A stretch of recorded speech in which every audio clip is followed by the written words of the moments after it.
శ్రీ తిరుపతి దేవస్థానం ఎంత పవిత్రమైన ఆ టెంపుల్ అంటే మన భారతదేశం కాకుండా యావత్ ప్రపంచంలో ఉన్న హిందువులు తిరుపతి దేవస్థానంకి వస్తారు, దర్శనం చేసుకుంటారు.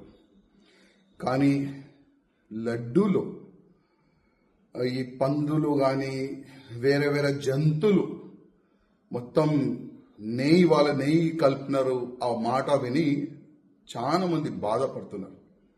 అసలు ఎంత పాపిష్టుడు కూడా ఈ ప్రపంచంలో ఉంటారా అని ఒక చర్చ నడుస్తుంది. ఇవాళ ఒక న్యూస్ చూసిన ఒక టీవీ ఛానల్లో, ఎవరో అంటే ఆ గుడిని అపవిత్రం చేయనికి ప్రయత్నం చేసిన వాళ్ళు ఇవాళ లేకపోతే రేపు దర్శనానికి వెళ్తారంట.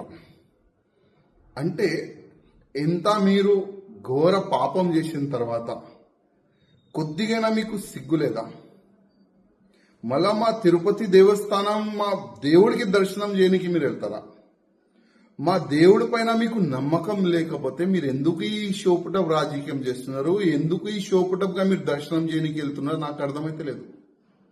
ఇవాళ మొత్తం మన తెలుగు సమాజం మీకు తిడుతున్నారు. మీరు దొరికితే చంపేస్తారు, అంత కోపం హిందూ సమాజంలో ఉంది. ఇవాళ పవన్ కళ్యాణ్ గారు ఒక మంచి మాట అన్నారు, ఒక మంచిగా ఒక చట్టం తీసుకొని రావాలని, ఒక హిందూ బోర్డు తీసుకొని రావాలని వాళ్ళు ఒక మాట పెట్టినారు. మేము ఎన్నో సంవత్సరాల నుంచి ఆ మాటని మేము రేజ్ చేస్తున్నాం. ఏ విధంగా వక్ బోర్డు ఉంది, అదే విధంగా హిందువులు కూడా ఒక బోర్డు ఉండాలని. కానీ ఇవాళ లేకపోతే రేపు మంచి దినాలు వస్తుంది. కానీ ఇవాళ ఆంధ్రప్రదేశ్ కాకుండా యావత్ భారతదేశంలో ఉన్న హిందువులకి నేను ఒక్కడొక్క రిక్వెస్ట్ చేస్తున్నా, ఎవరు కూడా మన గుళ్ళు గోపురాలు వాళ్ళకి అపవిత్రం చేయడానికి ప్రయత్నం చేస్తే వాళ్ళకి మనమందరం ఒకటై నచ్చ చెప్పాలి. మన గుళ్ళు గోపురాలకి ఉన్న ల్యాండ్కి ఎవరైనా కబ్జా చేయడానికి ప్రయత్నం చేస్తే మనమందరం కలిసిమెలిసి దానికి కాపాడే ప్రయత్నం చేయాలి. ఇవాళ ఆంధ్రప్రదేశ్లో చాలా వరకు గుళ్ళు ఉన్నాయి. ఆ గుళ్ళు వేరే మతమోలు జాబ్లు చేస్తున్నారు. మా ధర్మం పైన మీకు నమ్మకం లేకపోతే మా గుళ్ళో మీకు జాబ్ ఎందుకు ఇవ్వాలి వీళ్ళకి జాబ్? ఇవాళ శ్రీశైలం దేవస్థానం కానీ మన తిరుపతి దేవస్థానం కానీ చాలా వరకు గుళ్ళో వేరే మతమోలు జాబ్లు చేస్తున్నారు.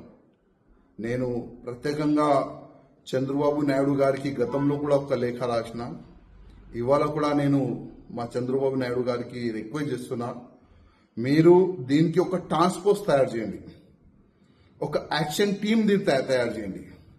ఎవరైనా వేరే మతమోలు పేరు మార్చి గుళ్ళు గోపురాల దగ్గర అక్కడిక్కడ జాబ్లు చేస్తే వాళ్ళకి ఇమ్మీడియట్ గా తీసేలాగా, వాళ్ళకి ఐడెంటిఫై చేసేలాగా ఒక టీంని ఏర్పాటు చేయాలని నేను ఆంధ్రప్రదేశ్ ముఖ్యమంత్రి గారికి రిక్వెస్ట్ చేస్తున్నా. అదేవిధంగా ఇవాళ వాళ్ళకి నేను ఒక మాట చెప్పాలనుకుంటున్నా, ఎవరైనా మా గుళ్ళుకి అపవిత్రం చేయడానికి ప్రయత్నం చేస్తారు, మా తిరుపతి దేవస్థానానికి అపవిత్రం చేయడానికి మీరు ప్రయత్నం చేస్తారు కదా, ఆ గుడికి వెళ్తున్నారు కదా, కొద్దిగా ఆలోచన చేయండి. ఆ దేవుడు ముందు పోయే ముందు ఒక్కసారి ఆలోచన చేయండి, మీరు ఏం చేసినారు? ఆ గుడికి అపవిత్రం చేయడానికి మీరు ప్రయత్నం చేస్తారు. ఒక్కసారి మీరు ఆలోచన చేయండి ఆ గుడికి వెళ్లే ముందు.